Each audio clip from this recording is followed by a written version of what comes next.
Hello everyone.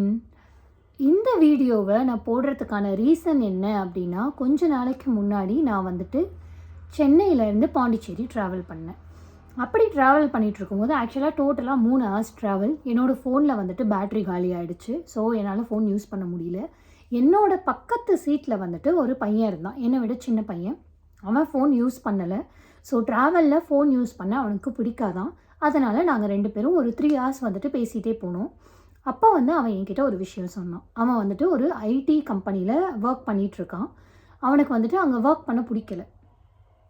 ஆனால் வேறு எங்கேயாவது மாறணும், வேறு கம்பெனி ஏதாவது மாறணும் அப்படின்னா அவனுக்கு வந்துட்டு ஃபினான்ஷியலாக வந்துட்டு அவங்க ஃபேமிலியே அவனோட சேலரியை டிபெண்ட் பண்ணி தான் இருக்காங்க. ஸோ அவனால் வந்துட்டு வேறு எந்த கம்பெனியும் மாறவும் முடியாது.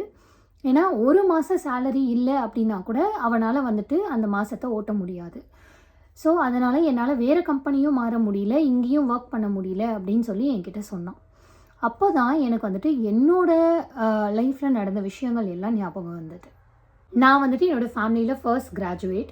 நான் வந்து +2ல் வந்துட்டு மேக்ஸ் பயாலஜி குரூப் வந்து எடுத்திருந்தேன். அதனால் யாராவது என்ன ஆக போகிறேன் அப்படின்னு கேட்டாங்கன்னா நான் வந்து டாக்டர் ஆக போகிறேன் அப்படின்னு தான் சொல்லுவேன். டாக்டர் வந்து எனக்கு பிடிச்சிருக்கா பிடிக்கலையான்லாம் தெரியாது, ஆனால் நான் டாக்டர் ஆக போகிறேன் அப்படின்னு தான் சொல்லுவேன். ஸோ நான் வந்து ரொம்ப ரொம்ப ஆவரேஜ் ஸ்டூடெண்ட். என்னோட மார்க்குக்கு டாக்டர் வந்து பாசிபிலிட்டியே கிடையாது. அண்ட் அதே மாதிரி வேறு என்ன ஆக போகிறேன் அப்படின்னு யாராவது கேட்டாங்க அப்படின்னா எனக்கு வந்து அப்போ சொல்லவும் தெரியாது. எனக்கு வந்து இதுதான் பிடிச்சிருக்கு, நான் இது ஆக போகிறேன் அப்படின்னு சொல்லவும் வந்துட்டு எனக்கு தெரியலை. ஸோ வெட்னரி டாக்டர் ஆகலாம் அப்படின்னு சொல்லி சொன்னேன். சரி டாக்டர் தான் இல்லை, நம்ம வெட்னரி டாக்டர் ஆகலாம் அப்படின்னு சொல்லி சொன்னேன். அதுக்கும் அப்ளை பண்ணோம். அதுக்கும் வந்துட்டு என்னோடய கட் ஆஃப்க்கு வந்துட்டு அந்த காலே வரலை. அது இல்லாமல் வந்துட்டு ஒரு பொண்ணு நீ வந்து வெட்னரி டாக்டர்னால் வந்துட்டு செட் ஆகாது, என்ஜினியர் வந்து ரொம்ப சேஃபு, ஈஸியாக செட்டில் ஆயிடலாம், அதனால் என்ஜினியரிங்கே எடுத்துக்கோ அப்படின்னு சொன்னாங்க. நானும் சரி ஓகே அப்படின்னு சொல்லிட்டு என்ஜினியரிங்கே எடுத்தாச்சு. ஸோ இன்ஜினியரிங் முடித்தேன். காலேஜ்லேயே வந்துட்டு கேம்பஸில் ப்ளேஸ் ஆகிட்டேன். ஜாபுக்கு போய் ஏர்னும் பண்ண ஆரம்பிச்சிட்டேன்.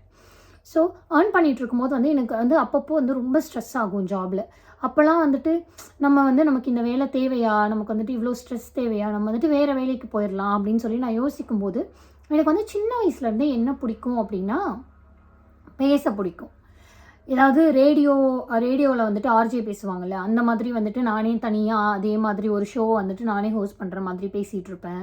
ஆங்கரிங் வந்து டிவியில் பண்ணுறாங்க அப்படின்னா வீட்டில் யாரும் இல்லாத போது நானே தனியாக வந்துட்டு ஒரு ஷோவை நானே ஆங்கரிங் பண்ணுற மாதிரி நானே வந்துட்டு அந்த பில்டப்லாம் கொடுத்து நானாக பேசிகிட்டு இருப்பேன். ஸோ எனக்கு வந்து பேசுறது ரொம்ப பிடிக்கும். அதனால் நான் வந்துட்டு சரி நமக்கு அதுதான் பிடிக்கும், அதனால் அந்த மாதிரி ஏதாவது ஜாபுக்கு வந்துட்டு நம்ம அப்ளை பண்ணலாம் அப்படின்னு சொல்லிட்டு தேடி வந்து அப்ளை பண்ணிகிட்டு இருந்தேன். ஒரே ஒரு இது வந்து ஏதோ என்ன எஃப்எம் அப்படின்னு சொல்லிட்டு எனக்கு மறந்துடுச்சு. ஒரே ஒரு எஃப்எம்க்கு மட்டும் வந்துட்டு எனக்கு வந்துட்டு நான் ஒரு மெயில் வந்திருந்தது, என்னோடய ரெஸ்யூம் வந்துட்டு அப்லோட் பண்ண சொல்லி. ஸோ அதில் வந்து குவாலிஃபிகேஷன் கொடுத்துருப்பாங்க இல்லையா, அந்த குவாலிஃபிகேஷனில் ஒன்று கூட எனக்கு மேட்ச் ஆகலை.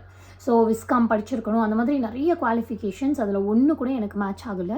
அதில் சொல்லியிருந்த சேலரி வந்து எவ்வளோ அப்படின்னு பார்த்தீங்கன்னா, அப்போ நான் வாங்கின சேலரியை விட, நான் வந்துட்டு ஐடி ஃபீல்டில் வாங்குகிற சேலரியை விட ரொம்ப ரொம்ப ரொம்ப ரொம்ப கம்மியான சேலரி.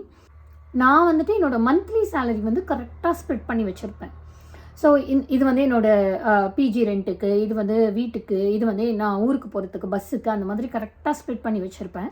ஸோ அதில் வந்துட்டு எனக்கு வந்துட்டு இப்போ நான் ஒரு நாளைக்கு வந்துட்டு ஒரு டீ தான் வெளியில் குடிக்கிறேன் அப்படின்னா நான் வந்துட்டு டெய்லி 2 டீ குடிக்கலாம் அப்படின்னு பிளான் பண்ணேன் அப்படின்னா கூட எனக்கு வந்துட்டு அந்த மந்த்தை ஓட்ட முடியாது.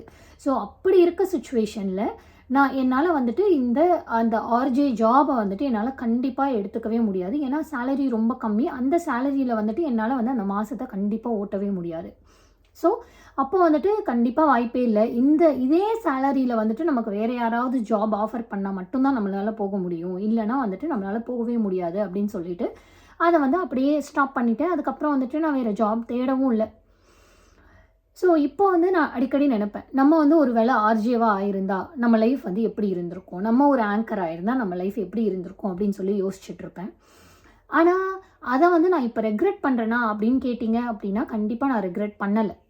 ஏன் அப்படின்னு பார்த்தீங்கன்னா, என்ன தான் வந்துட்டு ப்ராக்டிக்கலாக நான் பேசுகிறேன், என்ன தான் வந்துட்டு உங்களுக்கு பிடிச்ச ஜாபாக இருந்தாலும், ஸோ எக்ஸாம்பிளுக்கு வச்சுக்கோங்க, உங்களுக்கு பிடிச்ச ஜாப் சேலரி வந்து 8000. அதே வந்துட்டு உங்களுக்கு பிடிக்காத ஜாப் ஆனால் உங்களால் செய்ய முடியும், ஆனால் சேலரி வந்து 80,000. ஸோ நீங்கள் வந்து எதை ப்ரிஃபர் பண்ணுவீங்க? ஆப்வியஸாக உங்களுக்கு பிடிச்சது 8000 சம்பளமே எனக்கு போதும் அப்படின்னு நினைப்பீங்களா? எனக்கு பிடிக்கலனாலும் என்னால் இதை செய்ய முடியும், ஆனால் 80,000 ரூபாய் சம்பளம் அப்படின்னு சொல்லி நீங்கள் எதை ப்ரிஃபர் பண்ணுவீங்க? ஸோ ஜென்ரலாகவே எல்லாருமே வந்துட்டு என்ன ப்ரிஃபர் பண்ணுவோம் அப்படின்னா நம்மளோட கம்ஃபர்ட்டாக இருக்கிறத தான் ப்ரிஃபர் பண்ணுவோம்.